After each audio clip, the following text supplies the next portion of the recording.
Okay, today we will go with our next lesson, that is 10, the great stone face. So in the first part of this lesson we have seen that Ernest, the boy, was there who was waiting to see what whose face resembles in that rock, isn't it? Yes, in the, that means this face is similar to whom, isn't it? That we had come, so 2-3 people had already come over there, and though the villagers they were agreeing that faces resembles the same of the person who had come, one soldier, then the person who had gone from there very early age and had done business and he had come back into his native place. So such people had come and their villagers thought they resembles to the face of this stone, isn't it? But Ernest did not believe all that. When the people had come, he did not find any resemblance in their face. He did not find the face equal to the stone face, isn't it? So now again, he thinks that the stone imagination of that stone is still reminding him that you wait till the correct person comes, isn't it? So up to there we had finished that lesson a long time before we had finished it. Now we will come to the next part. Many years passed. Ernest was now a man of middle age. So that time he was only a child, and how he used to know about it?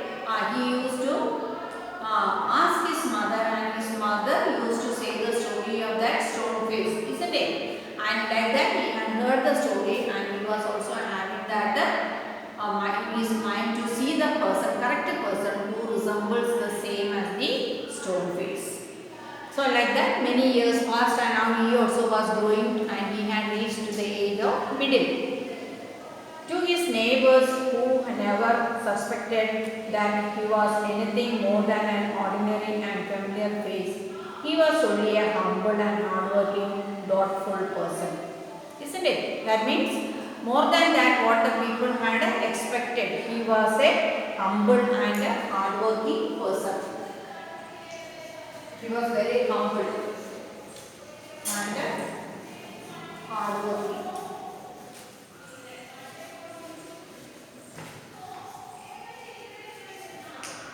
He was very humble and hardworking, and also same time a thoughtful person.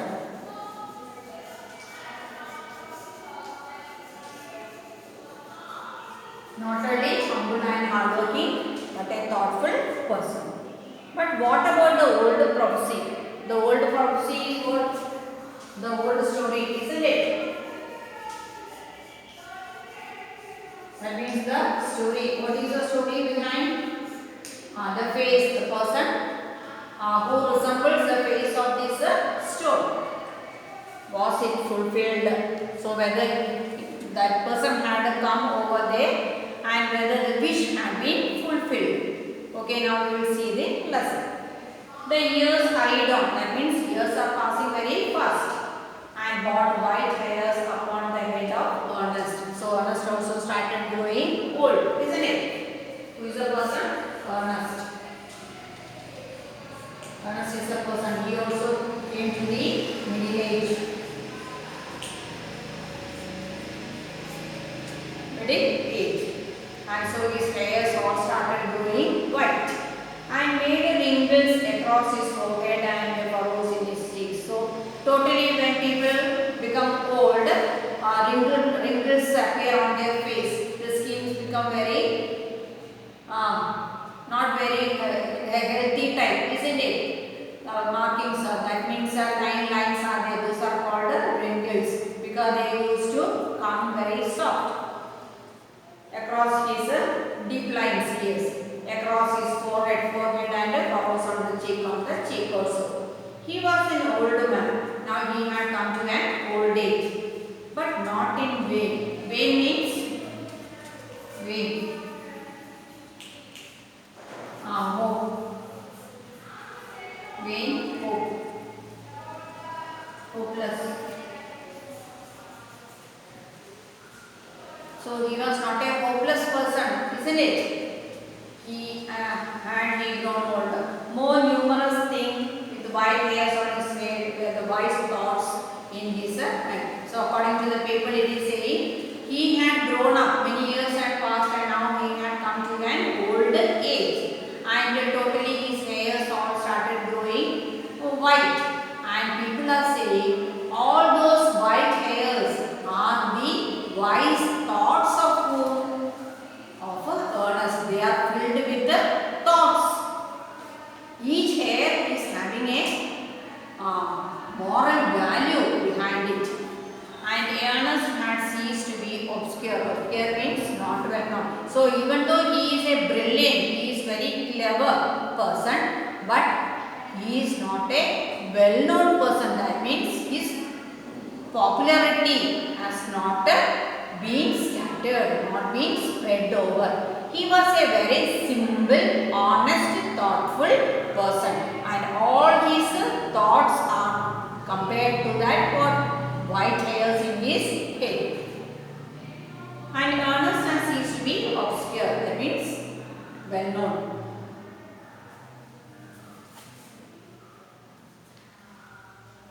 Answer 4. Undesired had come the fame which so many seek. That means all the people will run to get well known. That means to be famous. They run after, isn't it? They wanted to be known. Their names has to be known throughout the area.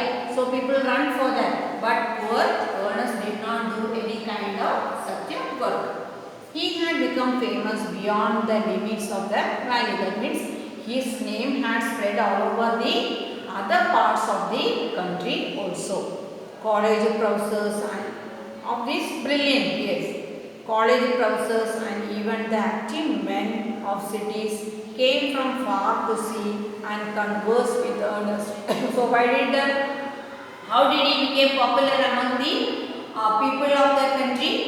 Yes, his brilliance, his cleverness had reached to the every years of the people, so that many professors, college professors and many high people had come over there to have a discussion with whom? With Ernest.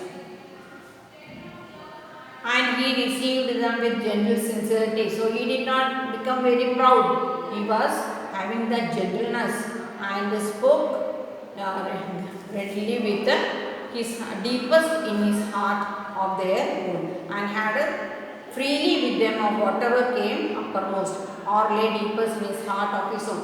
So he was able to clear their doubts of these great professors and college professors and the high people. Whatever doubts they had come, they had put in front of Ernest, and Ernest very gently had gone through them and cleared their doubts. Understood? That means he was a well-known person. He was having a high knowledge. So that is why he was able to have a discussion with every kind of people who are working in high authorities. Clear to you? Sincerity and spoke deeply from whatever came uppermost or lay in his event.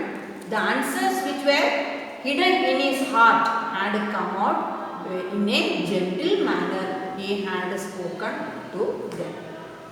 While they talked together, his face would brighten unaware, and seems shine upon them as with a mild evening light. So while he was having the discussion with those people, he was not having the proudness, isn't it? Very sincere, very gentle, with a great warmth. He used to speak to them, and that is with bright eyes, shining eyes. When Ernest had been growing older, God had granted a new quiet to this earth. He too was a native of the valley. So another time, sometime after, who came in that valley? A poet. A poet had come in that valley. He too was a native of the valley. So he also belongs to that place, but had spent the greater part of his life in distant cities, pouring out his sweet music everywhere. So once upon a time also this poet was living in the same village, same same valley where Ernest was living, isn't it? But after some time he had gone out of the valley to spread his music, his talent in music. Neither was the great stone face forgotten, for the poet had celebrated it in a poem. So this poet also had never forgotten about the stone face. He had written that in a poem also. The songs of this poet found their way to Ernest. That means these songs had helped the poet to come and meet who? Ernest. He read them after his customary toll. Customary toll means his usual work, seated on the bench before his cottage door. As Ernest lifted his eyes to the mountain. So he used to sit at the doorway, and when they sit at the doorstep, they can see the stone face from there, isn't it? So he used to sit there and look at that face.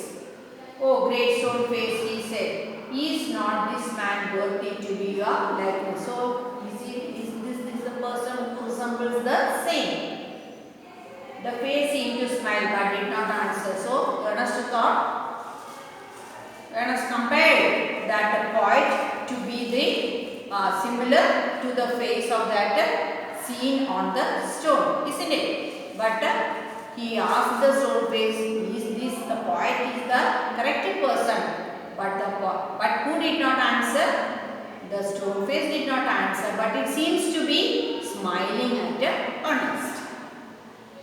Now it happened that the poet, though he lived so far away, but had not only heard of Ernest, but had thought much about his character and wished to meet this man. That wisdom walked hand in hand with the noble simplicity of his life. So for a long time, this poet had come to know about the Ernest, isn't it? So now he also wanted to see Ernest.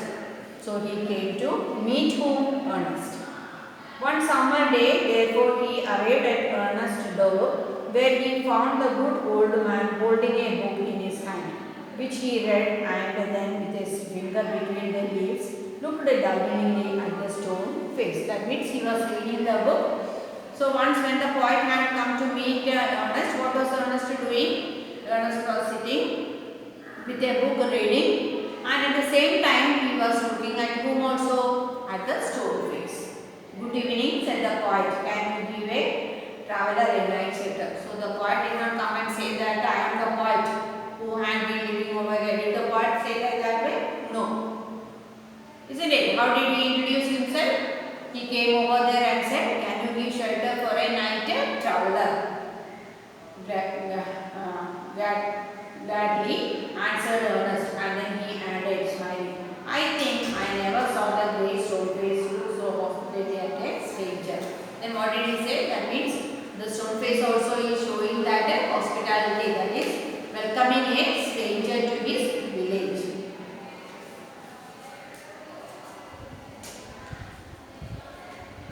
The poet sat down beside him. So he was welcomed and he sat along with the whom? Ernest. And he and Ernest talked together. You can see in the picture. They both are sitting. Ernest is sitting with the book, and this is the poet who had come over there, and Ernest had welcomed him. And they both sat together and talked. Ernest so wise, gentle and kind.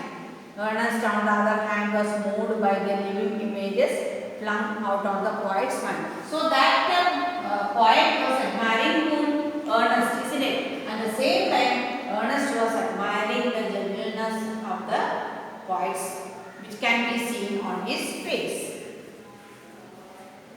As Ernest listened to the poet, he imagined that the great stone face was bending forward to listen to. It gazed in the poet's eye. So as listening to the poet, he thought, who also is trying to listen? That stone face also is trying to listen to what the poet is saying. Who are you, my gifted guest? He asked. Then Ernest asked the poet, who you ask. The poet laid his finger on the book that Ernest had been reading. You have read this poem, said he. You know me then, for I wrote them. Means the book, what Ernest was reading was the book written by whom? Written by this poet. So he said, the book which is with you is the one which I have written. Again and again Ernest exclaimed the poet features. He turned towards the great stone face and he shook his head and said, "Why are you sad?" inquired the poet. So the poet asked Ernest, "Why you seems to be sad?" "Because," replied Ernest, "a thorough life, all through life, I had awaited the fullest of the prophecy." Which prophecy? Once the person who will come, who is having the similar face that is seen on the stone, we felt it in you. So now I think now you are the correct person who resembles to the face of that old building. Isn't it? That is the old story. Faintly smiling, "You hoped," answered the poet, faintly smiling. "I find in me the likeness of the great stone face. I am not worthy to be its likeness." So I also think I am similar, but I am not a worthy person to be equaled to the face that is seen on the stone face. Understood now? That means Ernest up to then Ernest was looking at the face of whom? Poet, as well as to the face that is seen on the stone, isn't it? So he found a similarity between the face of the poet and the face that is seen on the stone, isn't it? So he thought, now what is going to fulfill the old process, the old belief of the people? What is the old belief? Once the person will come who resembles the same as the face seen on the stone, isn't it? So he thought, now the correct person had come. Who is the correct person according to Ernest? Yes, the poet. He thinks the poet is the correct person who resembles the face that is seen on the stone. So he said, what was the answer given by the poet? He is saying that he is not the worthy person to be equal with the face that is seen on the stone. Clear to you?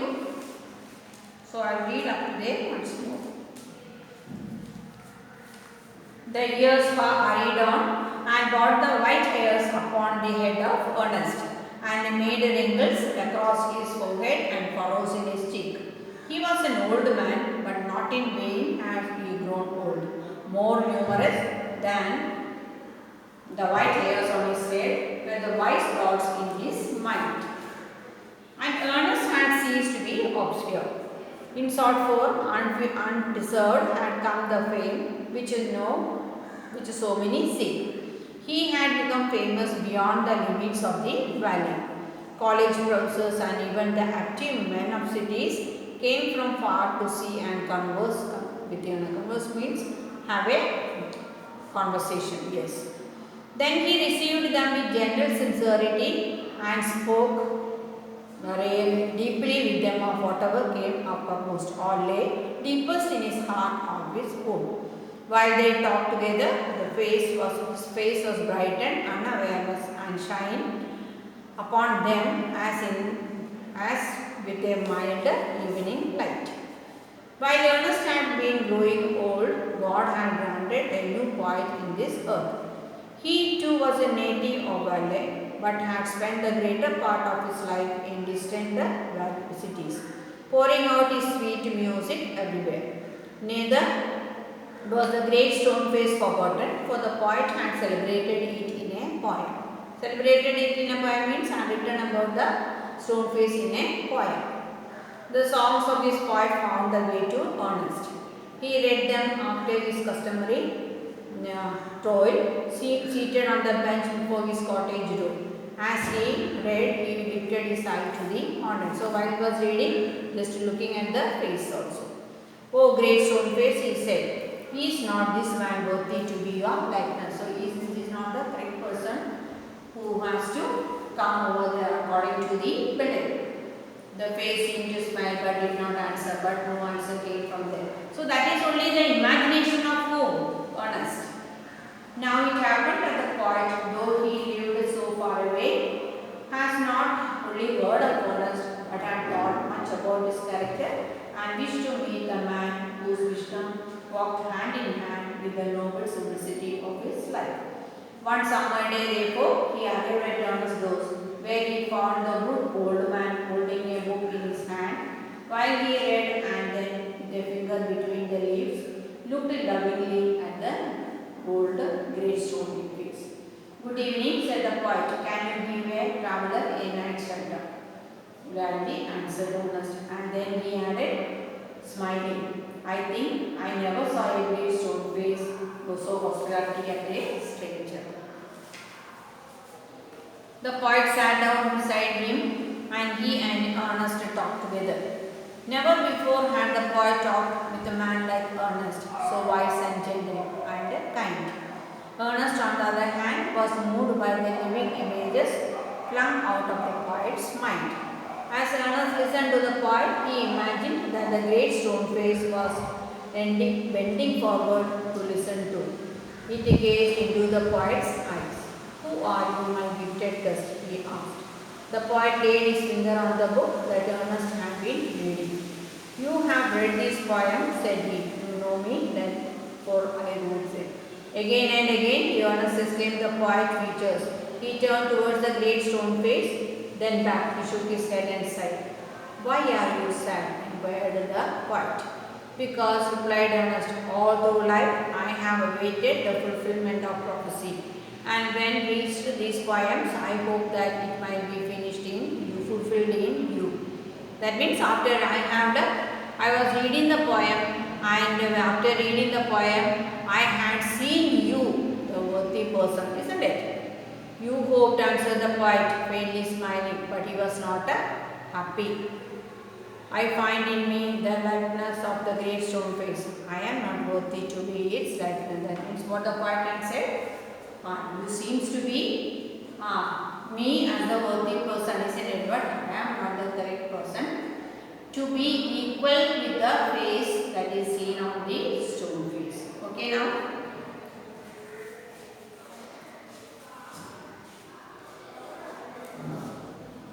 And why not? Asked Ernest. He pointed to the book. Are not those thoughts worthy? That means after reading only he had said that I think you are the correct person who is worthy enough to be equal with the face of the stone, isn't it? But the poet, after hearing that, what did he say? That he is not the person to be worthy enough, isn't it? Then now Ernest is asking, what is the reason why you have said that, why you are not the worthy person? That is what we are going to see in the next part.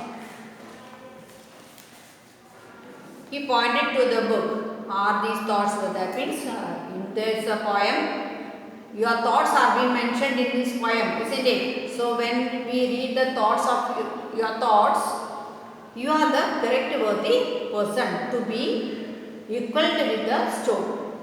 You can hear in them the distant voice of a heavenly song. But my life, dear Ernest, has not corresponded to my thoughts. My thoughts are different and my life is different. It cannot be compared. I have had grand dreams, but they have been only dreams. I was having dreams, but nothing is fulfilled. They were only just remaining as dreams. Sometimes I lack faith in my thoughts, so I don't have even faith in myself. Why then, you are seeker of the good and bad, should you hope to join me in the face of this prophecy of man? That means then why such a person who had no hope in life, isn't it? Just living with the dreams only. So how can you see those thoughts or those worthiness in my face? The poet spoke sadly and his eyes were wet with tears. After saying that, who started crying, whose tears was rolling down the poet's two rows of Ernest.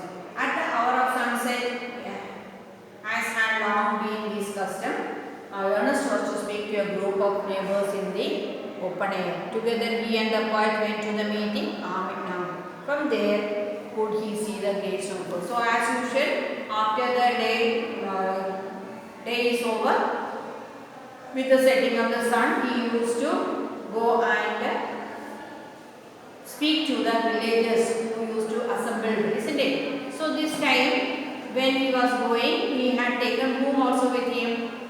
He had taken the poet also with him to the place where he used to go and speak. Understood? Ernest threw a look of familiar kindness around some of the upon the audience. He began to speak to the people what was in his heart and mind. So openly he used to talk about any topic he used to talk. His words had power because they agreed with his thoughts, and his thoughts had a deep and reality because they harnessed with them which he had always lived. So he was just saying his own life which made the others think about it, isn't it? His own thoughts, his own what is there in his mind. He was opening in front of everybody. They were the words of life. A good deed and selfish love was melted in them. As poet he listened, felt that the life and character of Ernest were a nobler strain of poetry than he had written. So when hearing the talk of Ernest, the poet thought it is much more than what he has written as in a poem, isn't it? That means the lines, the words, what the Ernest was saying cannot be compared to the lines what he had written in the form of a poem. His eyes filled with tears, still he started crying, and he said to himself that never was there so worthy a sage as that is. So now he is considering Ernest as a sage. That means no other person is similar to whom? This worthy sage. Thoughtful face with the glory of white hair fused around it. That means the whole white hair is of a great thoughts which give life to every living being. Yes.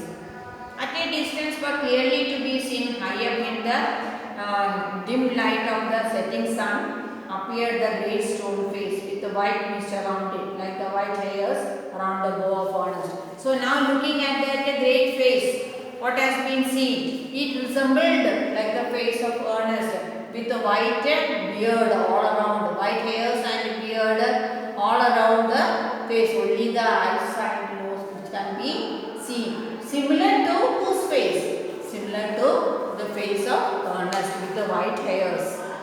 At that moment, Ernest took an expression so grand that the poet was overthrown, his arms up and down. Behold, behold, Ernest is himself the likeness of the great stone face. So the poet cried out in great happiness or in great joy. What did he cry out? That the face of the great stone face is similar to whom? Ernest.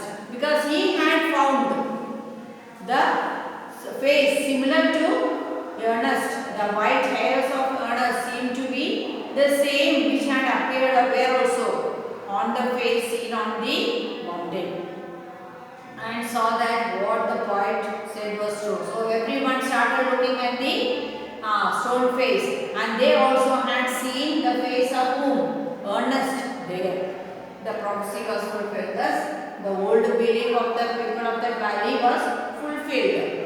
But Ernest had finished what he had to say, took his poet's arm and walked slowly homeward. But Ernest did not say anything. Ernest did not believe what the people had said. He called the poet and they started walking towards their home, hoping that some wiser and better man than himself would by and by appear bearing a silver rose of the great stone face. So he was thinking still now that he is not the proper person. Again somebody else may be coming similar to that stone face. But everybody, the great poet, he himself had resembled the face of Ernest similar to the face of the stone which had been seen, which was waiting, where the villagers are waiting for a long time to find the face similar to the face that had been seen on the stone, isn't it? So now they also took, it was whose face? It is the face of the great person. Who is the great person over there? Ernest. It resembles the same as the person Ernest with his white hair and white beard, isn't it? And now they think their old prophecy, their old belief had fulfilled. That means they all are waiting for such a person to come over there in that valley, isn't it? Now the correct person had come over there. But who did not believe all that? Ernest did not believe. Ernest could not approve all that. What did he do? What was he thinking? He is not the worthy person. Somebody else may be coming who resembled the same face. Clear to you? Thus we come to the end of the lesson. The question answers or that will be sent to you. Clear to you, all of you? First one, true or false. Earnest words reminded people of the wise old saying then. Total strangers from far away who visited Ernest in the valley found his face familiar. The great stone face confirmed Ernest's view that the poet could be worthy of his likeness. When Ernest and the poet met, they respected and admired each other equally. The poet, along with Ernest, addressed the inhabitants of the valley. The poet realized that Ernest's thoughts were far more than his own words. So you have, after reading the lesson, you should find out whether they are true or false. Then, how was Ernest different from others in the valley? Why did Ernest think the poet was like the stone face? Why did the poet himself say that about his thoughts and the poems? What made the poet proclaim Ernest was the stone face? Then write Ernest or poet against each. There was a gap between his life and words. His words had the power of truth as they agreed with his thoughts. His words were so soothing as a heavenly song, but only as useful as a vague dream. His thoughts were worthy. Whatever he said was truthful itself. His poem was noble. His life was nobler than all the poems. He lacked faith in his own thoughts. His thoughts had power as they agreed with the life he lived. Greatness lies in truth. Truth is best expressed in one's action. Was truthful, therefore he was great. Who by common content turned out to be like the old great stone face. Did Ernest believe that the old prophecy had come true? What did he say about it? So, reading the text, you will get the answers for all that. Then getting the meanings also. Meanings already 3-4 are given there, and you can write over. Just to find out the answers and try to do how much you can do it. By the time the answers will be sent to you, and you can check it with the work what you have done and the answer which had come to you. Clear to you, all of you? Read the lesson many times.